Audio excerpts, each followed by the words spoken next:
Bonjour à tous et bienvenue pour cette nouvelle vidéo de déballage de boîtes consacrée à Horror Arkham le JCE.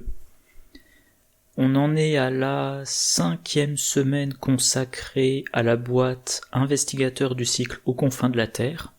Première vidéo consacrée aux cartes mystiques. Bon, alors je m'étais trompé de fenêtre Firefox et j'ai fait l'erreur de télécharger des trucs simultanément. Donc ça risque de ramer un peu. Alors la première carte mystique de cette boîte, c'est dans le terrier du lapin. C'est le permanent, mystique de la boîte.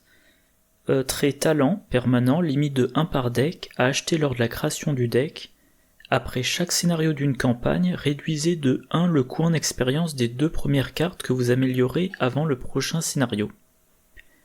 Augmentez de 1 le coût en expérience des nouvelles cartes que vous achetez. Bon. Les mystiques, pour le gain ou l'économie d'expérience, ils ont d'abord eu creusé trop profondément. Le grand classique, un événement, on le joue. Dans l'ordre des joueurs, chaque investigateur pioche une carte du dessus du deck rencontre, puis on ajoute creuser trop profondément à la pile de victoire, et ça donne un point de victoire à chaque investigateur. Mais il faut prendre le risque de piocher plus de cartes rencontres. Alors apparemment, dans les grands groupes, les joueurs, des fois, ils mettaient 2 copies dans chaque deck qu'ils pouvaient l'avoir. Du coup, en un scénario, potentiellement, ils pouvaient en jouer jusqu'à 8 exemplaires. Du coup, maintenant, si vous jouez les tabous, vous ne pouvez avoir que 2 copies dans la pile de victoire. Donc, peu importe combien il y en a dans les decks autour de la table, maximum 2 points de victoire gagnés de cette façon-là. Ah, il n'y a pas l'image, bon tant pis. Dans le cycle La civilisation oubliée, on a eu Recherche ésotérique, un permanent. Quand on l'achète, alors pour rappel, on peut l'acheter à la création du deck, c'est pas forcément... c'est une carte de niveau 0, j'ai oublié de le dire. Donc on met ça dans son deck. Quand on met dans le deck, on subit un trauma mental. Après chaque scénario d'une campagne, on réduit de 1 le coût en expérience de la première carte sort que l'on améliore. Donc là, on va économiser de l'expérience, mais en améliorant des sorts. Et en améliorant, ça veut dire par exemple en remplaçant un flétrissement de niveau 0 par un flétrissement de niveau 3. Moi, Recherche ésotérique, c'est une carte que je mettais en double dans à peu près tous les decks qui pouvaient l'inclure. Parce que de traumatisme mental, en général, le mystique, ça le gêne pas trop, il va avoir typiquement 8 ou 9 points de santé mentale. Donc commencer avec 2 horreurs à chaque scénario, ça va. Et du coup, ça fait 2 XP économisés par amélioration, 2 XP économisés entre 2 scénarios, jusqu'à 7 fois dans la campagne, donc ça fait 14 XP économisés si on optimise. Là, donc on peut en avoir un exemplaire, on va économiser jusqu'à 2 XP à chaque amélioration de deck, donc jusqu'à 7 fois par campagne, donc on peut économiser jusqu'à 14 XP, mais pour ça il va falloir améliorer des cartes, il va falloir améliorer 2 cartes à chaque phase d'amélioration, et par contre si on remplace une carte A par une carte B, là pour le coup on augmente de 1 le coût en expérience. Donc si je veux remplacer par exemple l'initié des arcanes de niveau 0 par Diana Espérance qui est de niveau 3, avec dans le terrier du lapin, le remplacement me coûte pas 3 XP mais 4. Et le truc c'est que si on regarde les cartes qu'il y a dans si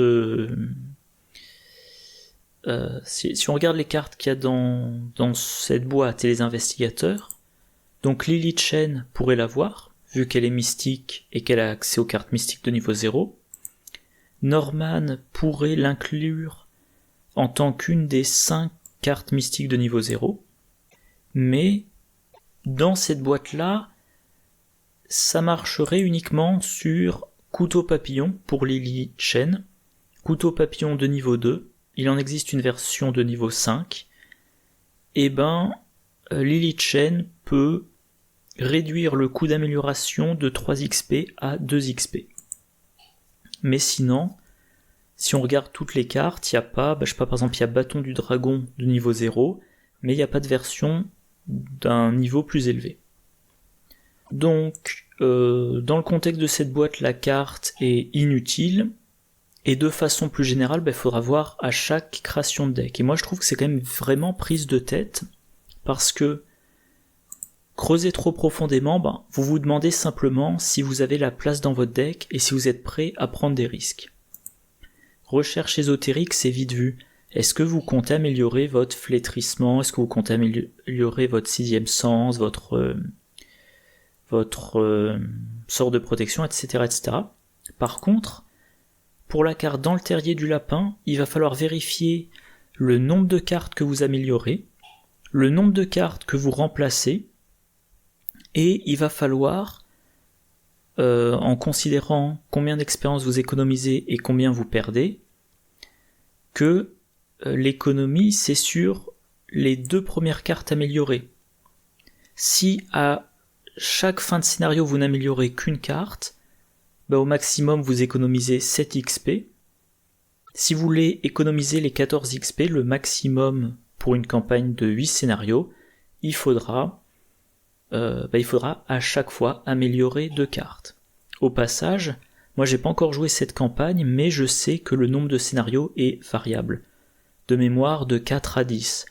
Donc si au début de la campagne vous savez pas combien de scénarios vous allez jouer, c'est encore plus dur de prévoir de prévoir le bénéfice que vous en tirerez. Alors par contre, dans les commentaires, il y a une remarque assez intéressante. Voilà. C'est là, quelqu'un qui dit dans les commentaires, la discussion porte surtout sur le nombre d'XP qu'on va économiser. Et donc ce joueur-là considère que l'important c'est pas tant que la carte fasse économiser de l'XP sur la campagne, mais qu'à un moment donné elle fasse économiser. Donc si par exemple entre le scénario 1 et 2 vous améliorez vos 2 flétrissements au niveau 3, vous avez économisé 2 XP. Si entre le scénario 2 et 3 vous améliorez vos 2 rituels de recherche du niveau 0 au niveau 2, vous avez encore économisé 2 XP. Donc vous économisez de l'XP, vous avez de meilleures cartes plus vite, et peut-être plus tard que dans la campagne, vous perdrez de l'XP en remplaçant des cartes par d'autres cartes, mais grâce à l'économie, vous avez eu plus rapidement une carte, un flétrissement de niveau 5 ou un rituel de recherche de niveau 4. Voilà. Enfin moi, c'est une carte que je trouve quand même bien casse-tête pour la construction d'un deck. Il faudra vraiment voir. Si vous faites un deck dans lequel toutes les cartes améliorées ont une version de niveau 0, c'est intéressant. Si vous faites un deck avec beaucoup de remplacements, bof. Et, encore une fois, dans ce set, on a justement des investigateurs dont le truc, c'est de basculer d'une classe à une autre. Lily Chen, à 0 XP, elle n'a quasiment que des cartes mystiques. À un niveau élevé, elle aura pas mal de cartes gardiens. Norman, il bascule des cartes chercheurs aux cartes mystiques. Donc la carte, c'est bizarre qu'elle soit... Enfin, c'est bizarre. Si vous n'avez que la boîte de base et cette boîte investigateur, ça sera probablement pas très utile. Et de façon générale, ça sera bien prise de tête. Mon four a sonné. De façon générale, ça sera bien prise de tête lors de la conception d'un deck. Alors la deuxième carte, c'est le Bâton du Dragon. Un soutien de niveau 0 qui coûte 3, qui occupe 2 emplacements de main, trait objet, arme, corps à corps. Vous avez un emplacement d'arcane supplémentaire. Action, combattre. Vous gagnez plus en force pour cette attaque pour chacun de vos emplacements d'arcane occupés. Si au moins 2 de vos emplacements d'arcane sont occupés, cette attaque inflige plus 1 dégât. Oui, voilà. Donc, un emplacement d'arcane supplémentaire, toujours intéressant pour un mystique. Avant ça, on avait le livre des ombres de niveau 3. qui donne un emplacement d'arcane supplémentaire et une capacité de rechargement des sorts, mais bon, je pense que personne ne le joue. On a eu le symbole magique, ça occupe un emplacement de main, ça donne un emplacement d'arcane supplémentaire pour les soutiens sorts ou rituels. L'esprit familier, ça occupe un emplacement d'allié, ça donne un emplacement d'arcane pour un soutien sort. Là, par contre, il faut utiliser ces 2 emplacements de main. Mais ça donne une action de combat. Pour le combat, pour des soutiens de combat qui occupent des emplacements de main, jusqu'à présent on avait la lame enchantée, ça c'est la version de niveau 0, elle occupe un emplacement de main, un emplacement d'arcane. Combattre, vous gagnez plus 1 en force pour cette attaque. En tant que coup supplémentaire, vous avez le droit de dépenser une charge. Si vous le faites, vous gagnez plus 1 en force et vous infligez plus 1 dégâts. La version de niveau 3, elle dit, donc déjà il y a une charge en plus, on a plus 2 pour l'attaque. On peut dépenser jusqu'à 2 charges d'un coup, et pour chaque charge dépensée, plus 1 de force et plus 1 dégât. Donc au maximum, on est sur du plus 4 en force et 3 dégâts. Mais au minimum, plus 2 en force et un seul dégât. Voilà. On a eu plus récemment la canne épée, s'occupe un emplacement de main, c'est pas rapide, mais la jouer ne provoque pas d'attaque d'opportunité. Quand elle entre en jeu, on peut utiliser son action sans dépenser d'action, et l'action c'est combattre ou échapper à. On peut utiliser la volonté, et voilà, si c'est une attaque ça inflige qu'un dégât, si c'est une évasion ça fait rien de particulier. Alors le bâton du dragon, il prend les 2 emplacements de main, c'est beaucoup. Par exemple ça empêche de jouer le symbole magique, mais ça donne un emplacement d'arcane. Et moi mon problème que j'ai avec la carte, c'est on a plus en force pour chaque emplacement d'arcane occupé. Si vous n'avez pas encore joué de soutien dans vos emplacements d'arcane, ça vous donne plus 0 en force. Et il vous faut avoir 2 soutiens dans vos 2 emplacements d'arcane occupés pour avoir votre plus 1 dégât. Par contre, si alors je sais plus où c'est marqué, voilà, avec 2 symboles magiques, plus 2 esprits familiers, plus 2 fois le hiérophante, on rajoute bandoulière, on rajoute Anakaslo, on rajoute 2 charismes, donc on dépense 12 XP, on doit mettre en jeu, je crois il dit 17 soutiens, et on a une arme qui permet de faire une attaque à plus 8 en force, et 2 dégâts par attaque. Voilà. Donc, c'est vrai que, alors bon, 17 soutiens il faut avoir en jeu. Cette arme-là peut, si vous avez 3 emplacements d'arcane occupés, voire 4, vous avez plus 3 ou plus 4 en force. Vous faites les dégâts 2 par 2, avec une arme de niveau 0, qui n'a pas de charge. Ouais. Sauf que la canne épée, la lame enchantée, ça fait l'affaire. Je l'ai pas mentionné, mais il y a aussi l'atamé spirituel qui, en cas de besoin, peut faire des attaques. Si vous êtes un mystique, vous allez plutôt vous reposer sur vos sorts d'attaque. Mais d'un autre côté, dans un deck Lilith Chain, voilà, elle y a accès. Lilith Chain, a priori, on va l'axer combat, si on la spécialise. Et elle a une discipline qui dit action, effectuer jusqu'à 3 actions combattre ou échapper à différentes, une à la fois, blablabla. Donc ça veut dire que Lilith Chain, pour tirer avantage de cette discipline, vous voudrez avoir beaucoup de soutiens différents pour faire du combat ou de l'évasion. Du coup, le bâton du dragon peut être intéressant pour ça. Il occupe vos 2 emplacements de main, il vous fournit un emplacement d'arcane. 2 de vos emplacements d'arcane sont utilisés par des sorts, par exemple atrophie et flétrissement. Le 3e, peut-être que vous l'avez pas encore occupé, mais comme vous avez 2 emplacements d'arcane occupés, vous attaquez à plus 2. Liliel à 4 de base, donc vous attaquez à 6. Comme vous avez 2 emplacements d'arcane, vous infligez plus 1 dégât. Donc une attaque qui inflige 2 dégâts, c'est ce que vous voulez.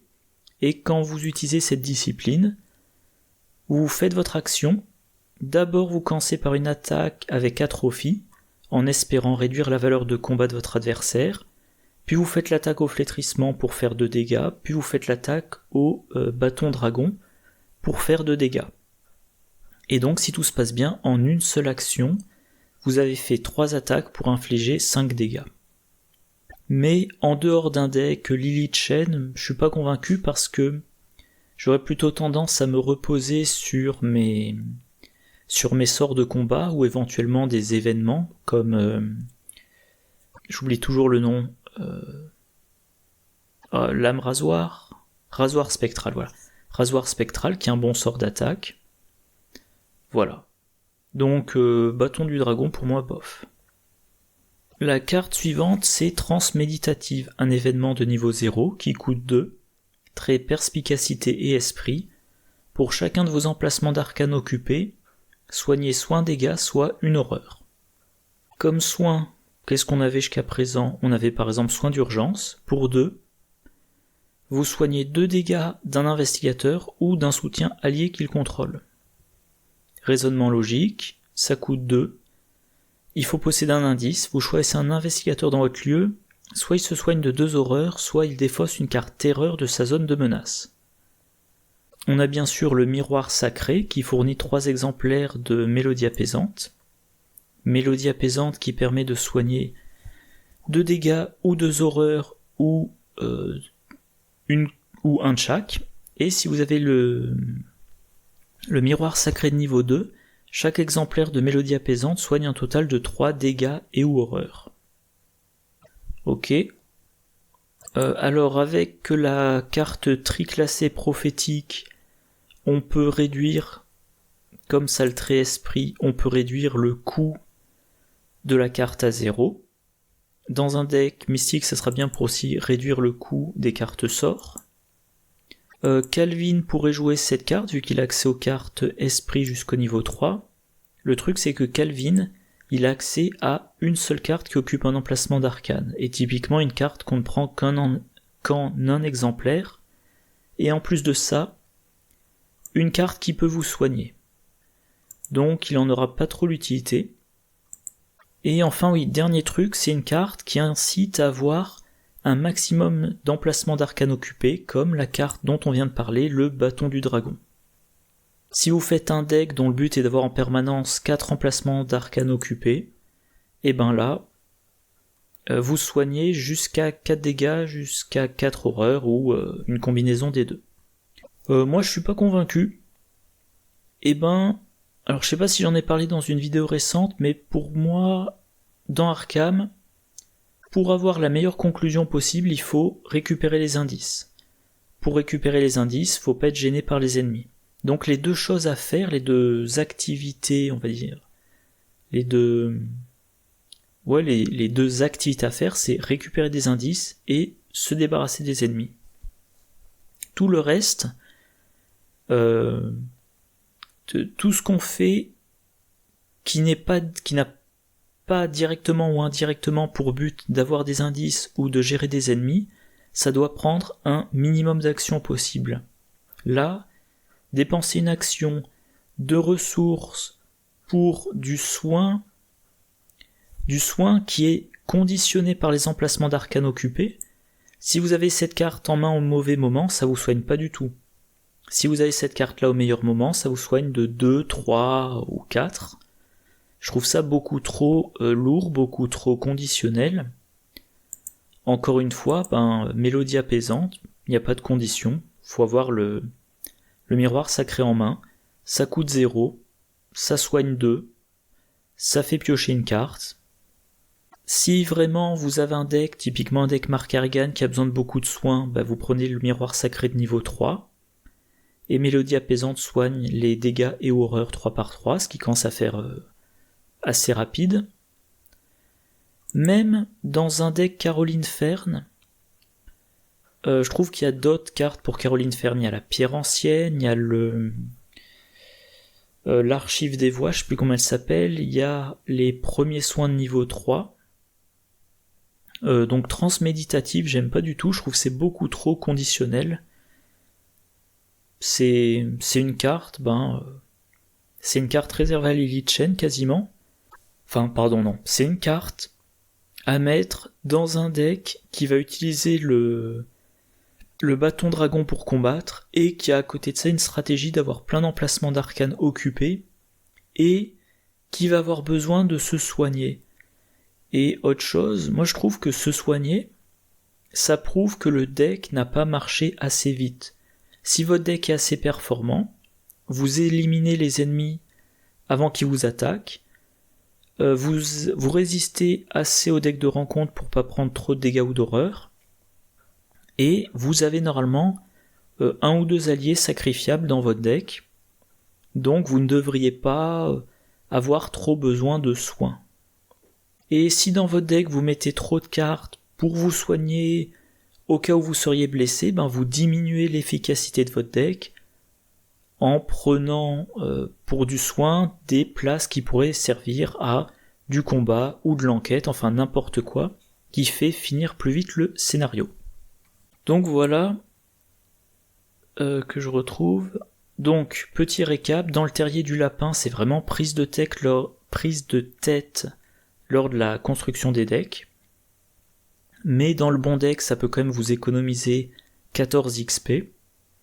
Vous pouvez, si c'est votre truc, et c'est un peu le mien, envisager maintenant des decks qui atteignent le 8e scénario avec, 60, 70 XP, en cumulant les différentes cartes qui font du gain ou de l'économie d'XP. Bâton du dragon, c'est une arme qui a pour elle